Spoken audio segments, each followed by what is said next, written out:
Okay.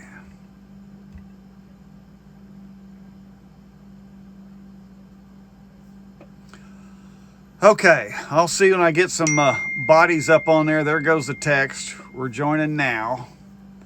And we're going to go over legislation that took place this week. And actually, it's halftime. So we're going to talk about that. That's what we've got going on. No, I don't have. Someone has.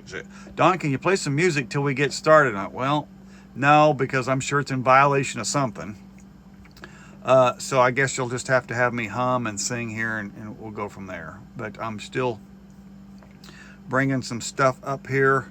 And it takes about a minute, folks, and I think I've told you that before, for it to kick out to everybody on the website and to refresh and come back on there. But we're just about at that point at a minute. So everybody, here we go. That's it. That's where we're at. So then after this, we'll do Facebook Live and talk to people, tell them what's going on that couldn't or didn't want to make the website. Heck, some people are doing both. That's great. Some of them are doing both. So it says we're up. There we go. Okay, now we're on. Okay, folks, it's been a heck of a week for liberty and legislation in the state of Oklahoma. We have over, I think it's 22 active Second Amendment and liberty bills, private property and liberty bills, so this week. So what I want to do is I'm going to start on the only one bad note we really have here. One bad note. And the one bad note is Senate Bill 541. This is by Senator Dom.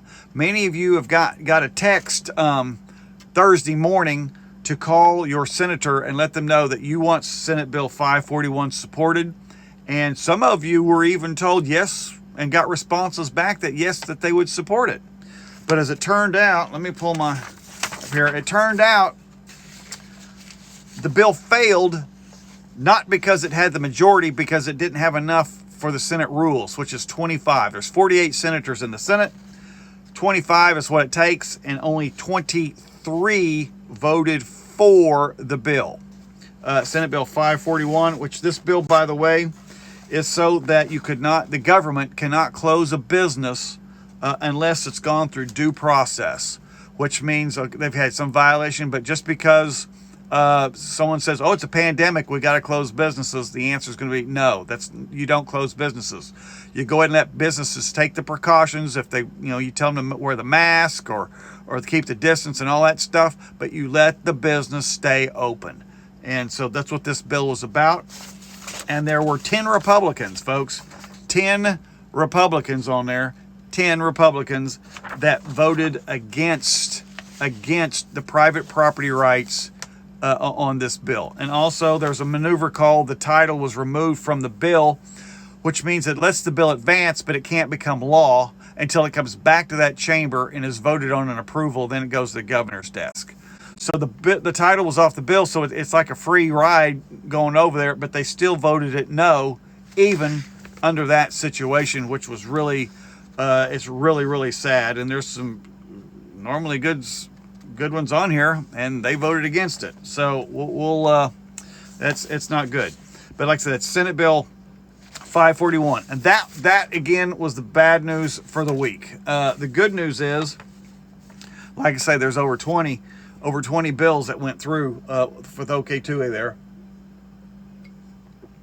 Many of these, I forget how many, like 19 of them are request bills from OK2A. Now, what's going to happen, and we're calling this the number one bill, we've been calling it the number one bill, is House Bill 2645 by Representative John Echols. It was presented by Representative Kevin West. Did an awesome job. The Democrats did their thing, and the vote was right down party lines, which basically every one of our gun votes has basically been that way, right down party line. This is, like I said, the omnibus bill. It has 4 bills from last year combined together, along with the cleanup language of constitutional carry. Some things where, like, you have to change the word from pistol to firearm because it's appropriate for the language that was not changed, or we missed getting it changed, or we couldn't get it fixed later because of other problems. But this bill it does a lot of that. And so it's been passed out of the House and it's now to the Senate.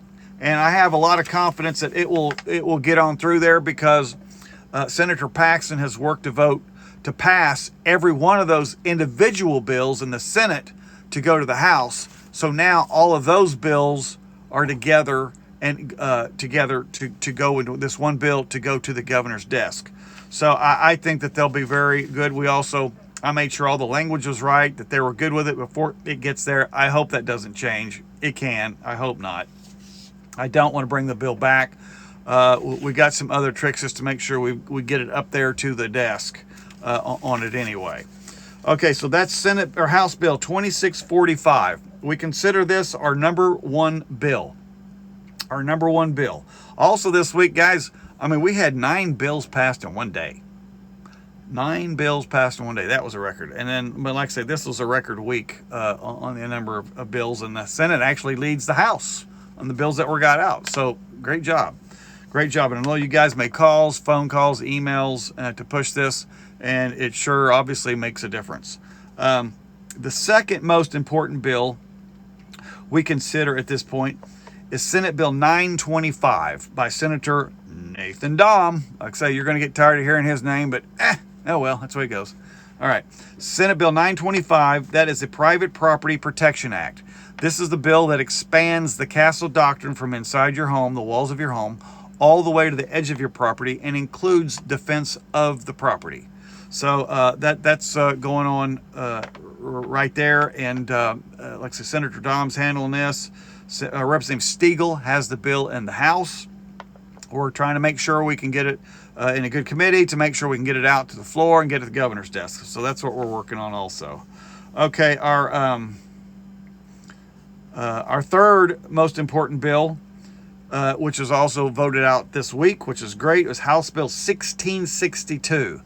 This is the burden of proof bill. This could affect any person in the state of Oklahoma that has to claim self-defense.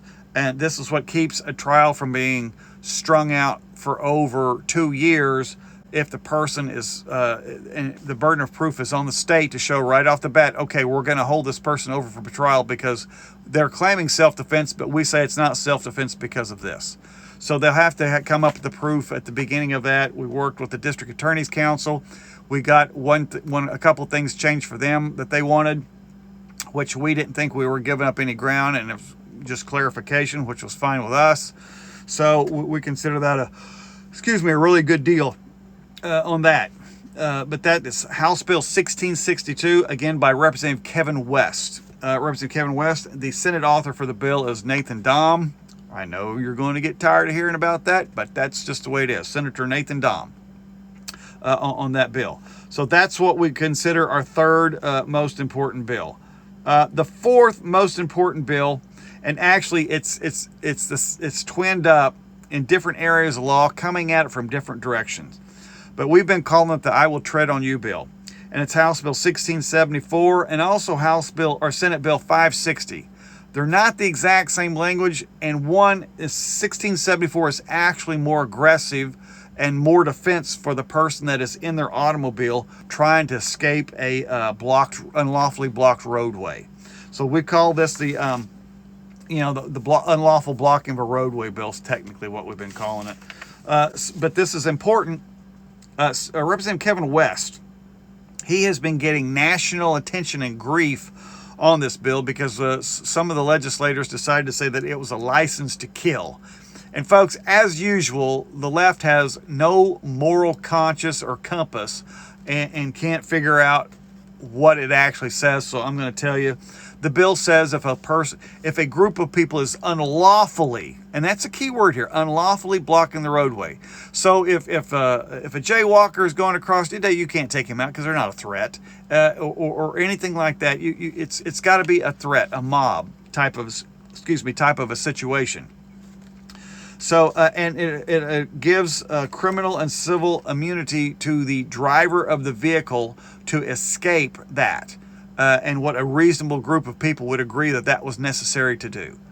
We consider this a very important bill. And again, that is House Bill 1674. And it's also Senate Bill 560. Senate Bill 560. Okay, another one. Excellent job by Senator Sean Roberts, House Bill 2588.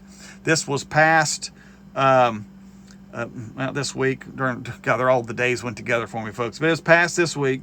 This is the teacher carry bill. So a teacher with a valid, with approval of the school board and a valid SDA license and about 8 hours of additional training would be able to carry a concealed handgun while in class at the approval of the school board. Okay, it's the approval of the school board. So that's what that would be like. Also, another bill, and I'm really, I'm actually really pleased with this bill. It's come along good, and it's getting pretty popular. And it's Senate Bill 926 by Senator Jett. And it's also be the House, will be Eric Roberts will be the House author for it.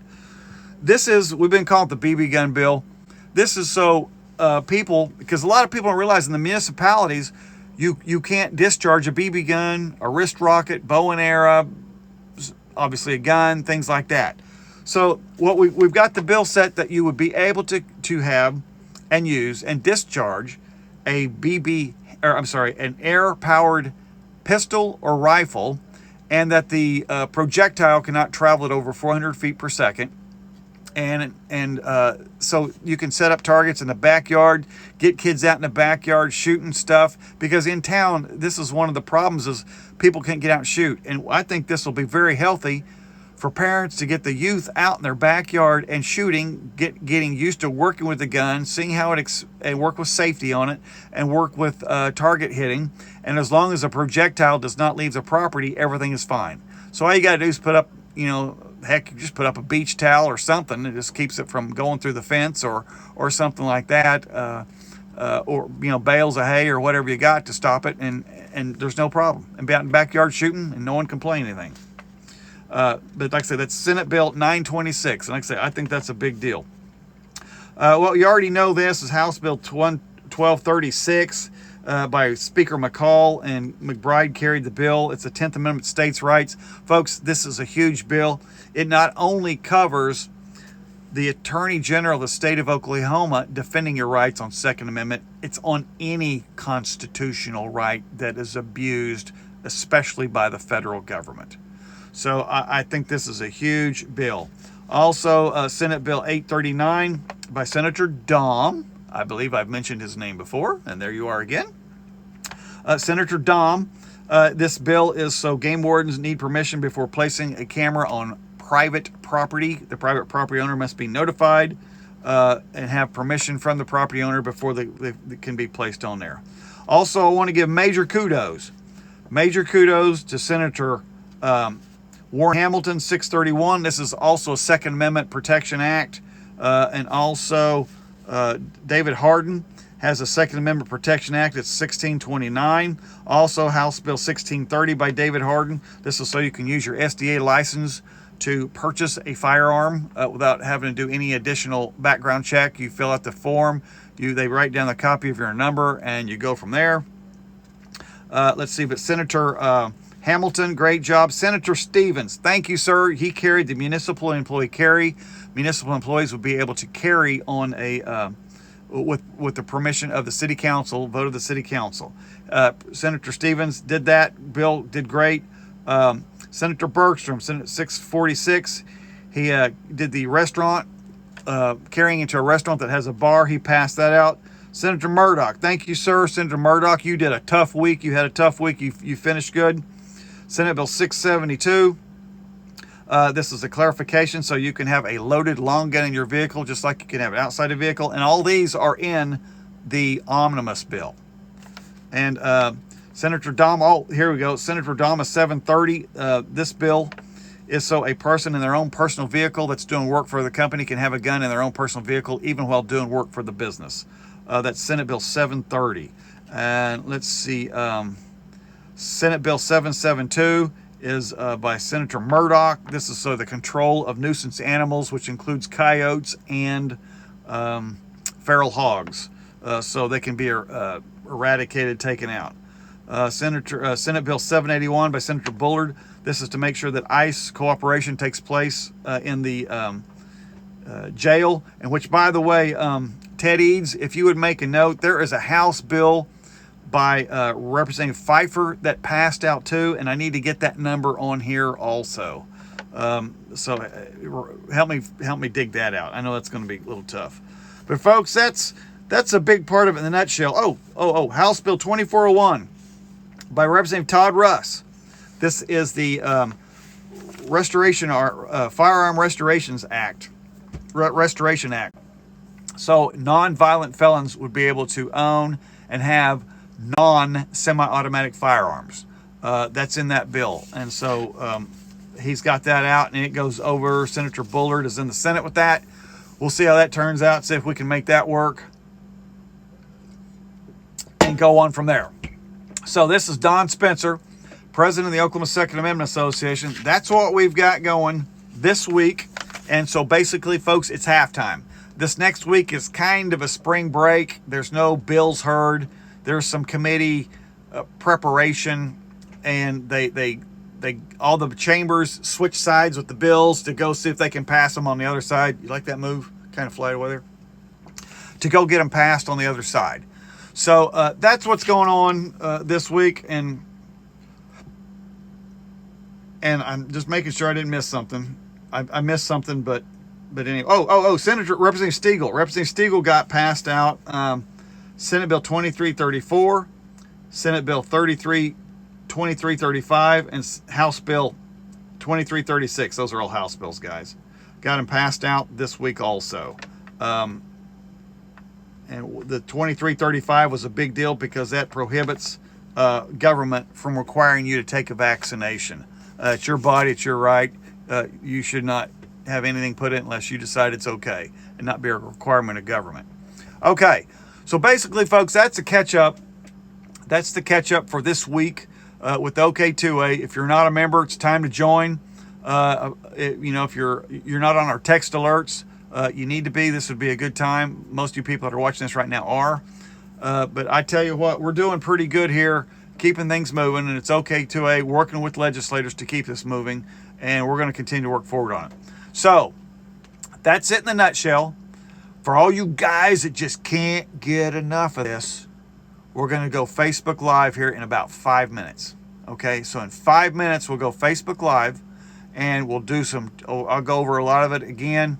We'll do some chat interaction. I'll see if we can take some people on video or and talk to them and just go from there.